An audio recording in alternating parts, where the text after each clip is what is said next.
Hello in the basement of a house on Long Island.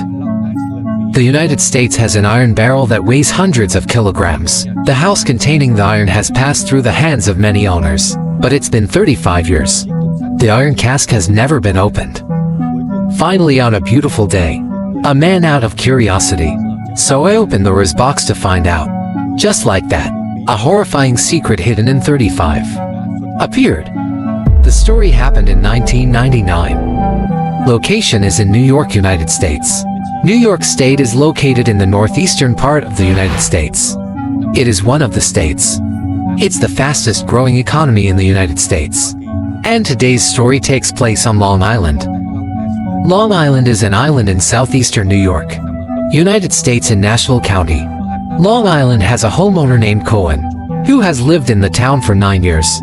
One day in 1999, Cohen intends to move somewhere else to stay. While cleaning the house, I accidentally found an iron box, something I'll never forget my whole life. Next, we're going to push back time, back to the 9th of February 1999. The 9th of February 1999, it was a Thursday. Verse God. A landlord is planning to move and has cleaned the necessary stuff. The new owner of the house can move in at any time. Early morning, Miss Heen hired a couple of porters and truckers to my place of residence. They cleverly tidy things up, big and small, and some stuff left out of the house. However, the move doesn't last long. Some people have encountered obstacles. One of the porters found an iron barrel in the basement of the house. The surface of the barrel was rusted. The writing on it is not clear. Maybe the barrel's been here for years. Then, the porter stepped forward and tried to carry the box. He tried his best, but the box didn't move. He called someone to help. 2 other people came down to support me. But I had to work very hard to be able to move the iron crate from the basement. The land is empty in front of the house, and one of them told the owner that the box is heavy. We can't get you in the car. I can only move here for you. Find your own solution. When I saw the box, I realized that box was in the basement when he moved into the house 9 years ago. Then, I also want to throw the box away, but the box is too heavy, and I can't move. So, I left the box there for the last 9 years. The more you think about it, the more curious it gets. I'd love to see what's so heavy inside. I'm looking for a crowbar, back to the open space in front of the house, and try to pry open the lid. When CA is filled with raw barrel, I can't believe there's a smell in my face. It makes you dizzy. I glanced at you. I saw that there was something dark inside. But because of curiosity, so I tried to take the stench and take a close look inside. I saw a shoe inside, and the hand next to him. So scared, he took a few steps back and ran straight into the house. Called the police not long after. The police rushed to the scene. After arriving at the scene, they set up a fence around the barrel to avoid curious people. The appearance of the box broke the silence of the town. People come to each other to talk. Police. Preliminary inference that there's a dead body in the barrel. Not wanting to destroy the evidence, the police dare not move. So I brought a metal case. About the laboratory. The capacity of the barrel is about 208 L. Weight is about 160 kilograms. The technicians in the lab. It took almost 3 hours. Just got all the stuff in the iron case. There was a woman in the iron box. She's dressed up like old style. It's the same style as 15 years ago. There's a lot of spherical plastic in the iron barrel. Color white-black. There's a lot of blue liquid inside. The above liquid was detected as a dye, and everything inside is soaked, in which a handbag was found. There's a makeup case inside, a comb and an eyelash curler, an address book, 2 metal rings, and one of them has the letters M. Eyes up there. A metal chain on the face that says, Tupac Love Andrea. In the evidence above, the most important thing is the address book. If I could see inside the book what to write, the police will have a great opportunity to identify you, the woman in the iron box. However, The book had been soaked in liquid for years. It's so soft that you can pierce it with a pen. It's very difficult to get the content back inside. During the examination, forensics, there was still a fetus in the victim's body. Was 9 months old. The cause of death. It's a blunt object hitting the back of the head a lot. Then the house. The investigation began to verify the identity of the victim. They're looking for a small Hispanic woman, about 1.50 meters high, of missing people across New York State. However, such screening conditions are clearly not enough. Missing person matches these two characteristics too much. So the police decided to adjust the direction of the investigation. Put your hope in the evidence inside the barrel. On the iron barrel, I can still identify the serial number and the name of a chemical plant. The police then went to New Jersey, where there is a chemical plant. According to chemical plant series number, discovered the iron barrel. It was produced 34 years ago. In 1965, that barrel was used to store dye. The man at the chemical plant said, the dye above, now produced since 1971st time. The police also investigated the owner of the hidden warehouse and wanted to ask him where he got the crate. Question: tell me, when we moved into the house 9 years ago, that's in 1990. I've discovered an iron barrel. It's heavy in the basement. I tried but couldn't move. Even though I'm a little curious about what's inside. But when you see the active ingredient label on the box, I gave up the idea of opening it up to check. The hair looks calm. And it doesn't seem to be lying. So the police removed him from the suspect list. According to the investigation, the house has a total of 4 owners. Through contact between the owners, the police finally confirmed that that box was owned by the first owner in the 1960s. The owner of the house is Howard Bulkin, currently retired and living in Florida. The police found the neighbors, older around, to ask about the first owner of the house. They said Bulkin was the owner of a company. He runs a number of plastic products companies in Korea. When the police hear the word plastic, they immediately think of a large amount of material. Granular and iron barrel, made of plastic. And the first owner, Bulkin, is the owner of a manufacturing plant. Plastic products, whether they have anything to do with each other or not. From the above suspicions, the police followed the trail and found out Bulkin as shareholder for a company that mainly produces plastic flowers, plastic grass and ornaments in the 1960s. And they also know that time, the plastic factory also bought a batch of drugs, dyed from a factory in New Jersey, for dyeing plastic grass, plastic trees, and other decorative products. Information found the woman in the iron barrel. By land. Fast transmission on the media. Right after that, the police received an anonymous phone call from someone who said he knows some secrets about the barrel. It's a container for chemicals.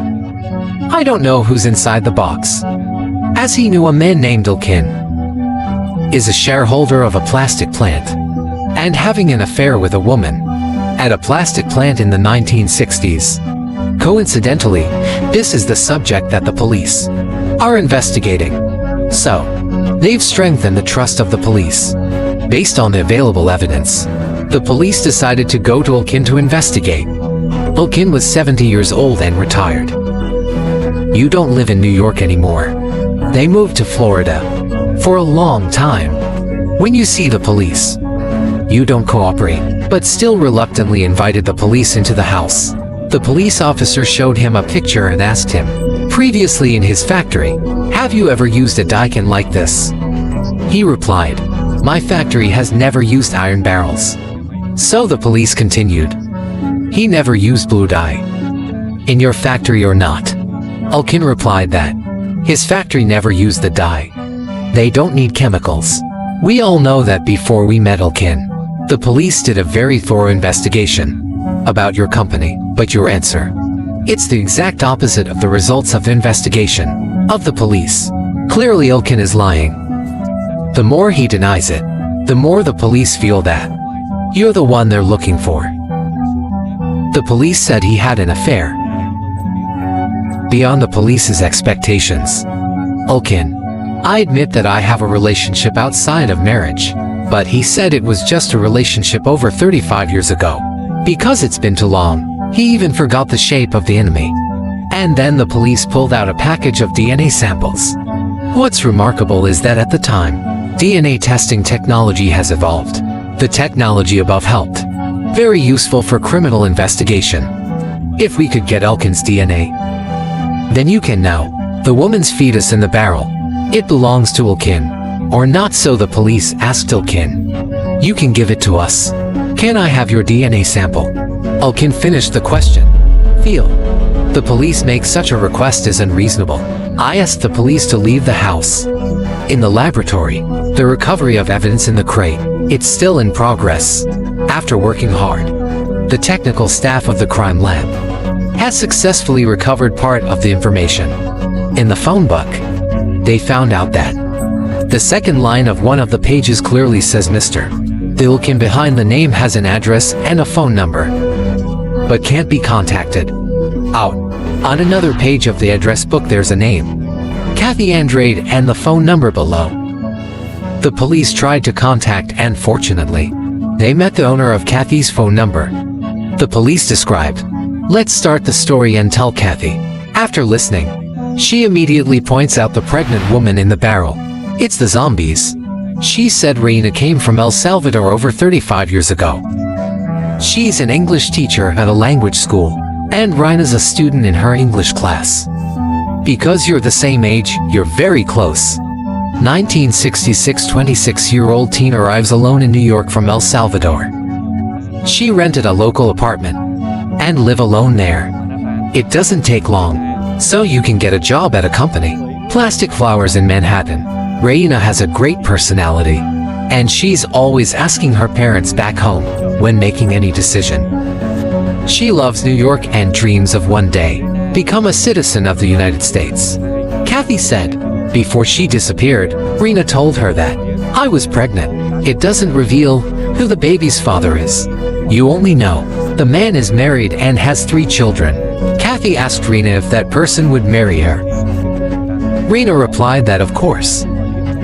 Kathy went on to say, Layla called her once and said she found out the man had no intention of marrying her. In times of confusion, you don't know what to do, so call the man's house. And fortunately, the caller is his wife. Then, he told his wife about the affair and the fetus in my belly. After the call is over, the man called back in a tone of frustration and threatened to kill you. She was scared and confused about what to do next. So, I called Kathy to talk. After Kathy heard the call, you were worried about Zena. So we headed straight for Zena's house. When I arrived, I found the apartment unlocked. She ran straight into the house looking for DNA, but I don't see anyone. She waited there for 3 hours and tried to communicate in any way, but there's no DNA. So she came immediately, police station, to report the incident for fear of affecting Lena's reputation. So Kathy didn't tell the police about Lena's lover, threatened to kill you over the phone. The police at the time thought, I just went shopping somewhere. And finally your disappearance is still an unsolved case. More than 35 years later, the truth was revealed. After hearing Kathy's story, the police believed that Elkin, a major shareholder of the plastic plant, it was the mysterious man who had an affair with Nina. That night he lured her to the factory and assaulted her. Then he shipped her body to her own home. It is speculated that he's planning to throw your body overboard. So, he put you in an iron dye can to make sure that the barrel would sink into the sea. He's filled with different mixtures into the iron barrel. Mostly, it's some plastic products from his own company. After filling the barrel and closing the lid tightly, then he knew he was wrong. The weight of the barrel up to 160 kilograms. It's too heavy for him to move on his own. In the midst of despair, he has nothing else. Is to put a metal case in the basement. 35 years without being discovered by I.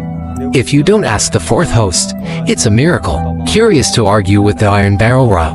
Then maybe the secret still hasn't been revealed. The police have paralyzed Elkin into the #1 suspect. The police quickly asked for an order to get his DNA. When the police came to the house to get a DNA sample, Helkin's wife said he was gone. He was eventually found dead in Gora. He's in the back seat of the car. There's blood all over the chair and there's a gun on the side. The police determined that he killed himself. It's not who did it on purpose. The police then took a DNA sample. His and the results are consistent with Ty. Up to 99.93%. The results above. They confirmed the police's guess was correct. To that point, then everything will come to light. But because Helkin is dead, so it's impossible to know the real information of the case. A reporter called Oscar Carell. He reported the case after the truth was revealed. On the New Day page. I'm trying to get to El Salvador, looking for the victim's relatives. I finally found Rena's mother. She was 95 years old. When you know the news, she's been missing for 35 years. She hugged her crying face. Her greatest wish was to meet her daughter. And Rena paid the price. With my own life for love. Han BA. On the last page of the address book, there's a line.